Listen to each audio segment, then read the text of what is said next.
शंकर ने समझाने के लिए सप्तऋषि भेजे भगवान ने। उन्होंने सप्तऋषि के साथ ऐसा शास्त्रार्थ किया कि सारे ऋषि चक्कर गिन्नियों के वापस लौटाए कि भाई ये नहीं मान सकते कि जिस भस्म के कुंभी पाक नरक के कुंड में पड़ जाने मात्र से नरक स्वर्ग में बदल जाता हो, आप उसी शंकर की भस्म रोज धारण करें। अपने पंचबाण चलाए, चारों तरफ बसंत फैल गया। बसंत कामदेव का प्रिय मित्र है, दोनों साथ साथ रहते हैं। वैलेंटाइन डे मनाने वाली नई पीढ़ी को पता भी नहीं है कि जिसे तुम आज आधुनिकता समझ रहे हो, हमारी ऋषि परंपरा ने कौमुदी महोत्सव के रूप में यह सैकड़ों वर्ष, हजारों वर्ष पहले तय कर दिए। दक्ष प्रजापति के हवन कुंड में स्वयं को होम करने के उपरांत पूरी पृथ्वी में दग्ध हृदय लिए घूमने वाले शंकर को जब देवताओं ने सम्मिलित रूप से शांत होने की प्रार्थना की, तो त्रयक्ष भगवान ने कैलाश पर्वत पर अपनी धूनी जमाई और वे साधना में लग गए। इस बीच एक प्रसंग और आया कि सती जब दोबारा जन्म लेकर पर्वत के घर पैदा हुई, पर्वत राज के, उन्हें तो शंकर से विवाह करना ही था, तपस्या करने लगी। बाद में तपस्या जब दृढ़ होती चली गई तो एक पत्ते पर जीवित रहने लगी, अपर्णा कहलाई। शंकर ने समझाने के लिए सप्तऋषि भेजे भगवान ने। उन्होंने सप्तऋषि के साथ ऐसा शास्त्रार्थ किया कि सारे ऋषि चक्कर गिन्नियों के वापस लौटाए कि भाई ये नहीं मान सकते। अंत में भगवान के मन में आया कि देखूं तो सही कौन है और इतनी जिद पर है।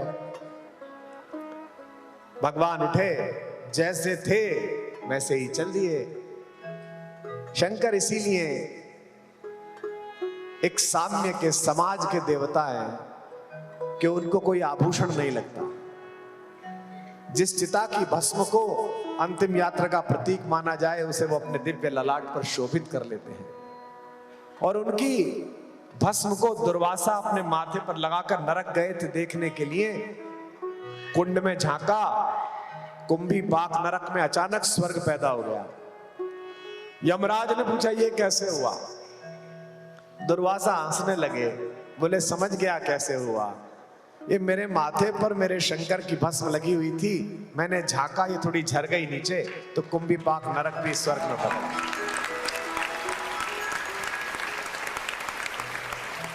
मुझे आप लोगों के सौभाग्य से ईर्ष्या होती है कि आप ऐसे शहर में रहते हैं कि जिस भस्म के कुंभी पाक नरक के कुंड में पड़ जाने मात्र से नरक स्वर्ग में बदल जाता हो, आप उसी शंकर की भस्म रोज धारण करें।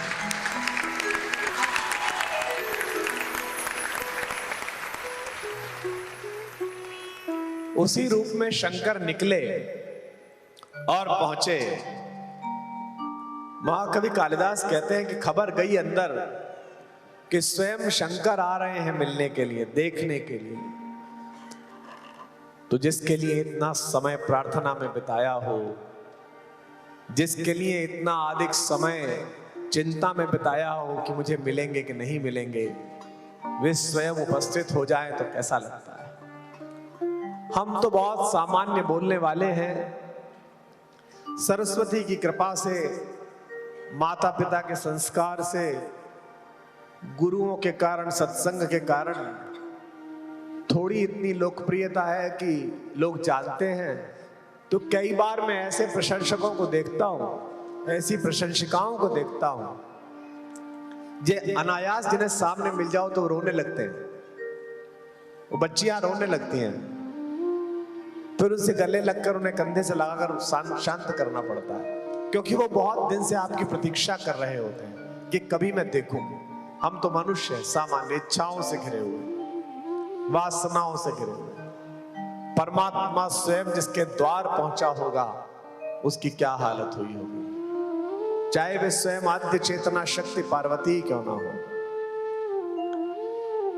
महाकवि लिखते हैं कि मार्गा चला व्यतिकरा कुलतैव सिंधु यहां संस्कृत के विद्वान बैठे हैं। जैसे पहाड़ से उतरती हुई गंगा पूरे वेग से नीचे आ रही हो,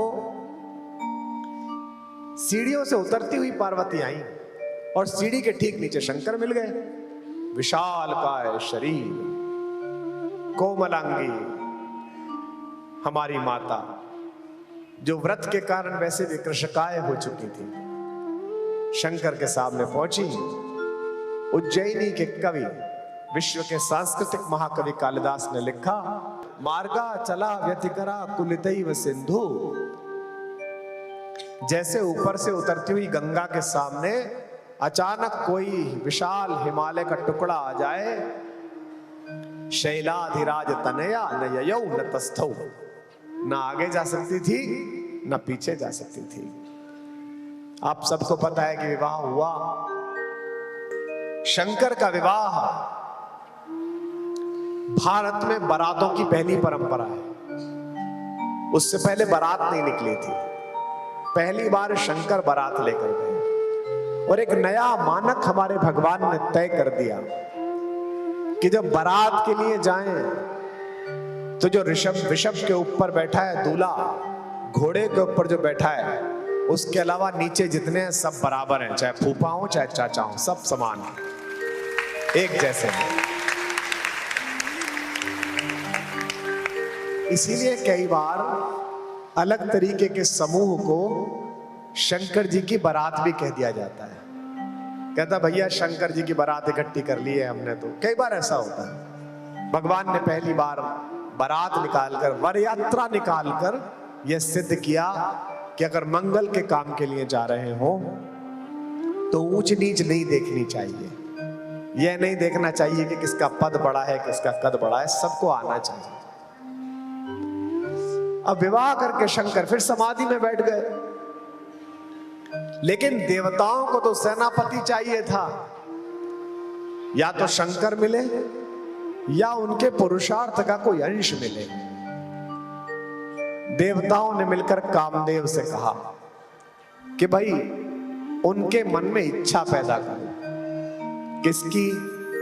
कि वो संतति पैदा कर सके। एको हम बहुश्यामः, मैं एक हूं, बहुत होना चाहता हूं, ये इच्छा पैदा करो। कामदेव डेपुटेशन पे चले गए बेचारे, उनको क्या पता था कहां जा रहा हूं। उन्होंने पहले जाकर वहां वातावरण निर्माण किया। ये वातावरण निर्माण है कि सब लोग बैठ जाएं, प्रकृतिस्थ हो जाएं, तो ठीक से बात हो सके। तो शंकर जी ने समाधि लगा रखी थी, कामदेव ने अपने पंचबाण चलाए, चारों तरफ बसंत फैल गया। बसंत कामदेव का प्रिय मित्र है, दोनों साथ साथ रहते हैं। वैलेंटाइन डे मनाने वाली नई पीढ़ी को पता भी नहीं है कि जिसे तुम आज आधुनिकता समझ रहे हो, हमारी ऋषि परंपरा ने कौमुदी महोत्सव के रूप में यह सैकड़ों वर्ष, हजारों वर्ष पहले तय कर दी। जब पूरे एक महीने आमोद प्रमोद मनाया जाता था और प्रकृति तक नए वस्त्र धारण कर लेती थी। व्याख्या वैज्ञानिक हो तो नए बच्चों की समझ में आएगी। जैसे विक्रम संवत, मैं ईश्वर से प्रार्थना करता हूं इस मंच से कि भारत के पुरुषार्थी बच्चे बच्चियां मेरे जीवन रहते या मेरे बाद कभी वो दिन पुनः दिखाएं जब विश्व का कैलेंडर विक्रम संवत के अनुसार चलना शुरू हो गया।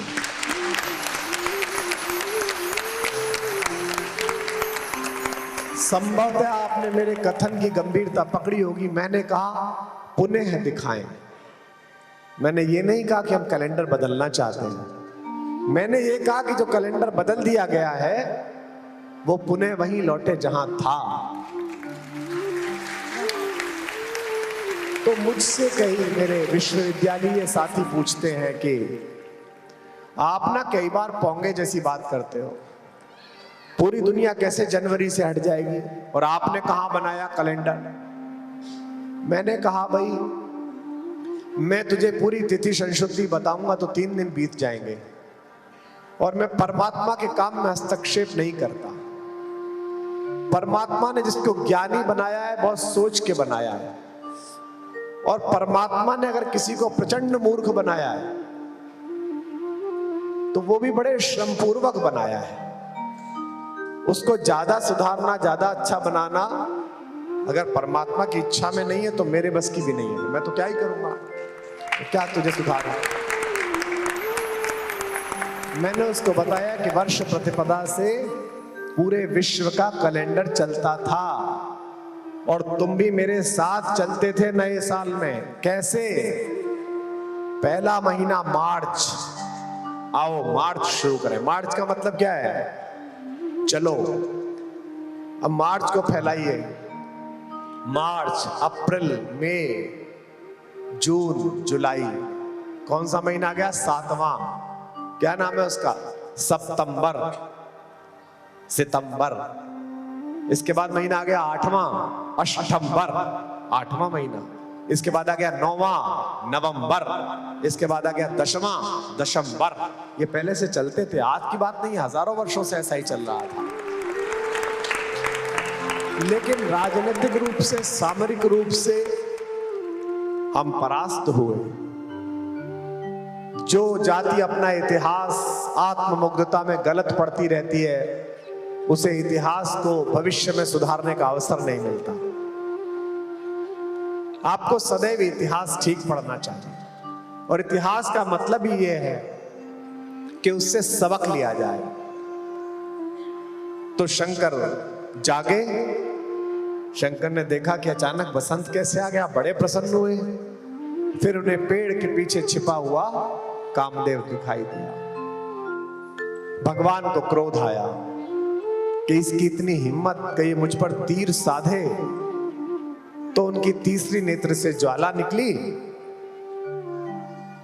आजकल शरीर विज्ञान कहता है कि यहां कोई ग्लैंड है, पता नहीं इसका क्या नाम है, प्यूक्लिड ग्लैंड, सर्वाधिक संवेदनशील जगह है। ये आज कह रहा है 50 साल में, और हम लाखों वर्ष से कह रहे हैं कि शंकर के यहां पर एक नेत्र है जिसमें से संवेदना की अग्नि निकल सकती है। तब से कह रहे हो।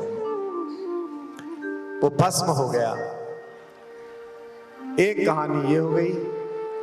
अंततः भगवान जागे और सेनापति कार्तिकेय का जन्म हुआ। देवासुर संग्राम में देवताओं को विजय मिली। लेकिन कामदेव जब देह में ना रहे तो रति ने, उनकी पत्नी ने शंकर जी से कहा कि मेरा क्या दोष था, मेरे पति का क्या दोष था। वो तो ऑफिशियल ड्यूटी पर था, उनको तो देवताओं ने कहा था करके आओ, आपने उन्हें मार दिया। भगवान ने कहा हाँ बात तो सही है, तो फिर ऐसा करते हैं, मैं इसे जीवित तो नहीं कर सकता, पर मैं इसे अशरीरी भाव के साथ जीवित कर दूंगा। जब तक प्रकृति चलेगी तेरा पति हर मनुष्य के अंदर, हर जीव जंतु के अंदर विद्यमान रहेगा। कितना बड़ा वरदान कामदेव को मिला, कितना बड़ा वरदान। लेकिन यही कामदेव जब राम तक पहुंचा, मेरे मर्यादा पुरुषोत्तम तक, तो उनके हृदय में दुंदुभी बजने लगी। बस मैं यही आपको लाना चाहता था। अब आप पहुंच गए जगह पर। क्या अंतर है इन दोनों के बीच? लड़कियां प्रेम करें, लड़के प्रेम करें, इसमें क्या गलत बात है? लेकिन कोई बिटिया प्रेम के आवेग में माता पिता की सलाह, बड़ों की समझाइश दरकिनार करके 35 टुकड़ों में बरामद हो, तो ये तो प्रेम का अपमान है।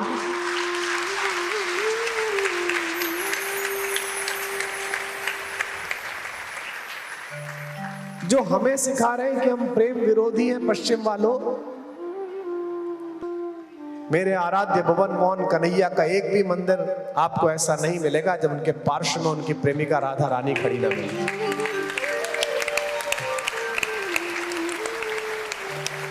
प्रेम के खिलाफ कौन है?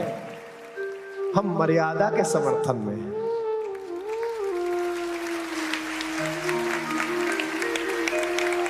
हम उस जलती हुई अग्नि के चारों तरफ होने वाले 7 पैरों के साथ सप्तपदी के पवित्र बंधन के समर्थन में हैं। इन दो कहानियों का क्या मतलब है? लता ओढ़ तब सकिन लखाए, श्यामल गौर किशोर सुभाए। माता ने भी देखा हमारे पिता को और हमारे पिता ने भी देखा हमारी माता को, भारतेश्वरी सीता को, और प्रेम हो गया और विवाह भी हो गया। जनक ने कहा विवाह कर लो।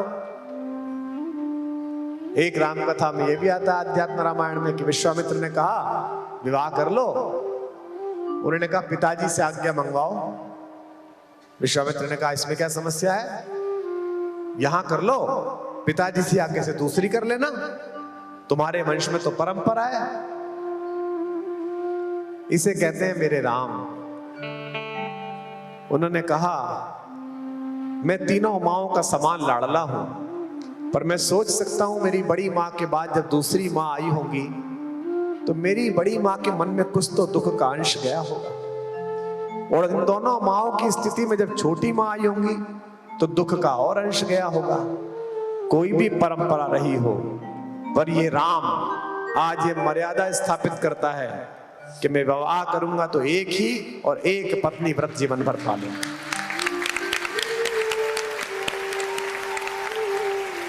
इसे कहते हैं मर्यादा का निर्धारण। यूं ही मर्यादा पुरुषोत्तम नहीं है वो राम। एक तरफ काम को भस्म कर देने वाले शंकर हैं और एक वे भगवान जिनका तीर स्मरण करके भी सीता माता कहती है रावण से खल सुध नहीं रघुवीर बाण की। ए मूर्ख, तुझे पता नहीं है उसका बाण कैसा है। और ये कब कह रही है? जब ऊपर हनुमान जी बैठे हुए हैं और वो कह रहे हैं कि मैं रघुवीर बाण बन के आया हूं। एक तरह से संकेत दे रही है कि तेरा कार्यक्रम अब समापन पर है। खल सुधि नहीं रघुवीर बाण की। क्योंकि पहली बार काम को भगवान राम ने कहा महसूस किया। कंकण, किंकिणी, नूपुर। नूपुर कहां पहने जाते हैं? पैर में। किंकिणी कहां पहनी जाती है? कटी में। और कंकण कहां पहने जाते हैं? हाथ में। पहन किसने रखे हैं? हमारी मां ने। पहुंच किसके पास रहे हैं? पिता के पास। कामदेव कहां है? नूपुर में। अगर काम मातृत्व के माध्यम से आएगा तो पिता उसे स्वीकार करेगा, जगत पिता उसे स्वीकार। भगवान से वरदान मांगते हुए तुलसी बाबा जैसे बड़े व्यक्ति ने अंतिम पंक्ति में मांगा कि जैसे कामी को नारी प्यारी होती है, काम ही नारी प्यारी जिम, लोभ ही जिम प्रिय धाम, जन्म जन्म रति राम पद, यह वरदान महान। यह रघुनाथ के प्रति प्रेम में प्रतीक भी इस्तेमाल किया। तो क्या इस्तेमाल किया? तो इस सदन में बैठे हुए जो हजारों हजार लड़के लड़कियां आए हैं, उनसे मेरा एक ही निवेदन है, प्रेम बुरी चीज नहीं है, काम भी बुरी चीज नहीं है, प्रकृति के संचालन के लिए वो भी आवश्यक है। भगवान ने भी लव और कुश जैसे दो तपस्वी राजा पृथ्वी को दिए। भगवान शंकर के बड़े पुत्र कार्तिकेय देवसेना के सेनापति हैं, और उनके छोटे वाले, उनके बिना तो कुछ शुरू होता ही नहीं है। सबसे पहले भी हमने आते ही उनकी पूजा करी, वे गणपति सबसे आगे ही हैं। बुरा क्या है? बुरा है कि समाज में जो मर्यादा बनाई गई है, जो मातृत्व का माध्यम बनाया गया है, मैं सुप्रीम कोर्ट के किसी निर्णय के खिलाफ तो नहीं जा सकता और बोल भी नहीं सकता, मिलॉर्ड पता नहीं कब नाराज हो जाएं। लेकिन मैं ये तो मान सकता हूं, एक होता है सरकार का कोर्ट और एक होता है जनता की नैतिक मर्यादा का कोर्ट।